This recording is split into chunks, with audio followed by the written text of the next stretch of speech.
All right, truck buddies, it's Sunday. So it was an uneventful weekend, not doing too much. Went on a lunch date with my wife, went out there and got something to eat.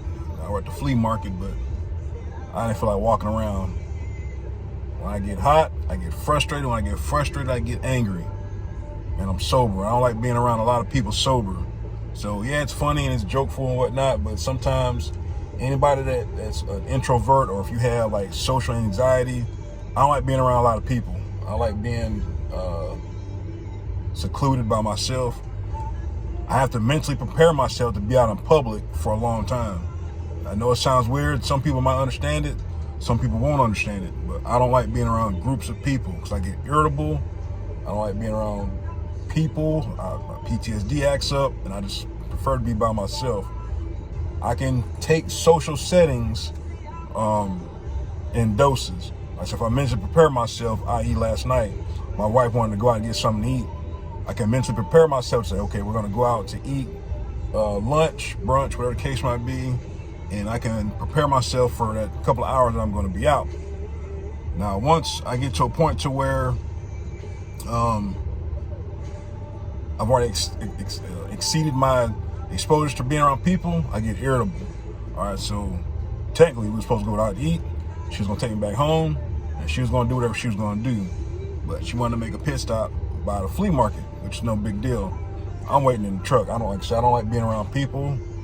I can just only tolerate it for so long. But touch on a few things. Was coming home Friday. Got loaded in Palatka, got parked and everything. But prior to getting parked, driving, I didn't take no pictures, didn't make no video, because I didn't want no kind of evidence out there if something was happened after the fact.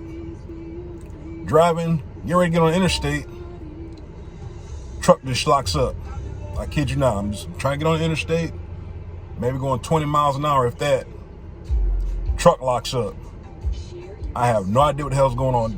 No, didn't know what was going on, just lost all air pressure. Truck locks up. So, hear horns honking or whatever the case might be. I get out of the truck, set the parking brake, put it in neutral, and get out to see what's going on, because I don't know what's going on. And there's a truck behind me. Oh, it was a Dodge pickup truck and a Tahoe. It was two vehicles. It was a family, same family. Well, the truck behind me, the Dodge truck, swerved to miss not to rear end me, and I guess his wife rear-ended him. So that was like a long Friday. It was like about a good hour and a half, if that, trying to figure out what was going on. Luckily, I wasn't cited because they didn't hit me. Surprisingly, it was just a blessing and a freak accident at the same time that lost air pressure.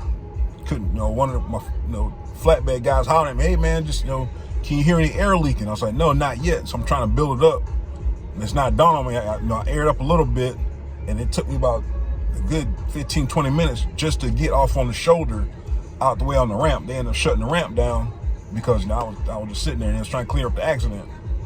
But after that was all said and done, I was able to let the air pressure build, set the brakes, pushing the trailer brakes, get under the truck, and caught the leak.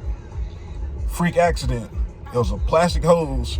I can't even describe without showing you a picture of it, but there's a plastic air hose or air hoses under the truck. It came out. I mean, it was like literally no more a quarter of an inch, half an inch in length. But if it's not seated properly, I guess it came out. It's a dumbass design. I've seen it in the military. I've seen it on military vehicles. It's a dumbass design for them to save money. You have to remove the hose, pull out the damn the little fitting, pull it out, push the hose in the fitting, and then push it back in to seat it. Freak accident. It sucks that family got hurt, but God forbid if I was on the interstate going 60, 65, lose air pressure and the truck locks up, because that's what would have happened. Like, so I was going about 20 miles an hour if that, and it just locked up right there on the ramp. Needless to say, call safety to see what the hell was going on with if I'm responsible for anything and I'm not, talk to the police. It's like, no, you're good to go. But I didn't want to leave, so I got the truck running and I just freaking leave. now they're saying, well, why'd you leave? Why'd you leave the scene?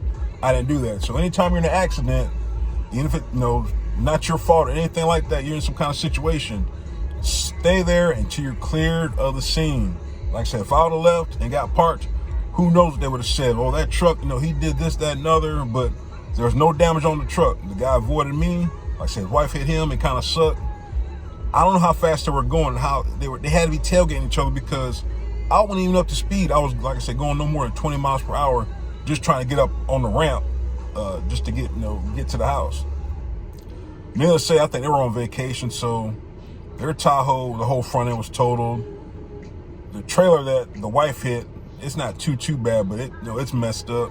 So that's gonna suck. They gotta file an insurance claim, or I don't even know how that's even gonna work, because it's all it's their own vehicles. But like, so I don't wish that on nobody, man. That was just freaking crazy how that happened.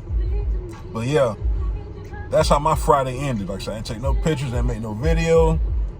That itself was just a damn, I wouldn't wish that on nobody. Like I said, even when you're doing pre-trips, brand new vehicle, things are gonna happen. And that was something I would never thought would have happened. And like I said, it just took me a while to figure out what the hell to do. Because like I said, after I got under the truck, I heard the air leak. And like I said, thank God I fixed it. It took all of a minute, if that, to put the hose back into the fitting. And it was just a freak accident. So that's something to look out for. If you have a brand new Peterbilt, I can only speak for Peterbilt because that's what I drive. It's a 2023 Peterbilt. You can get under your truck and it's right there. I think by the first axle, right there before, by the air dryer, you'll see a blue hose and a red hose. My red hose came out. Like I said, it was just a freak accident. But if you ever have a problem with that, that's the first thing you should check. Check your air hoses. Like I said, terrible design, because I know there's no way in the world those hoses will last in extreme conditions. Ain't no way. Because I know they have options out there for owner-operators to get your lines wrapped and stuff like that. And I see why, because it's straight, just plastic. Okay, but enough of that. So I'm hanging out Sunday, hopefully getting back to the house eventually, having an adult beverage. Gonna have a late start for the week.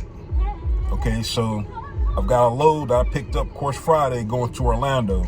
It's like 100 miles, $300, whatever. So I'm already behind. Already freaking behind for the week. All right, so I'm gonna have a doctor's appointment, a VA appointment, Monday morning, 8 o'clock. That's the earliest appointment I could get. So I'm gonna do that. Go to my appointment, go back, get the truck, head down to Orlando and deliver, and see what the rest of the week holds, has in store. But I already know it's gonna be some BS, but I take it for what it is. Had to be home, got home, and we'll make the best of it to whenever, whatever I can do. But probably be a short week, a very short week, like I said. But hey, what can you do? It's trucking. But we're up to 2,600 subscribers. I appreciate everybody. Just follow the journey. Hopefully help you on something where you decide to make a choice about what company you want to go with, or if you want to pull a flatbed or anything like that. I always try to answer questions. I try to answer all the comments, just to give some kind of helpful advice. Something that you don't have to worry about, something that you can think about, that talk to somebody that's already been through it. But yeah, so I'll get back on the road tomorrow morning and see what's going on. So still waiting on the wife. She just out there out and about. She sends me a picture of a grill because I'm looking for a grill. I said, this is a nice grill. See, that's a nice grill, but I'm looking for a charcoal grill. It's not charcoal. I'm like, no, it's got knobs on the front. It's a gas grill. But I love my wife. I love her unconditionally because she loves me and puts up with my nonsense. So it's a great feeling.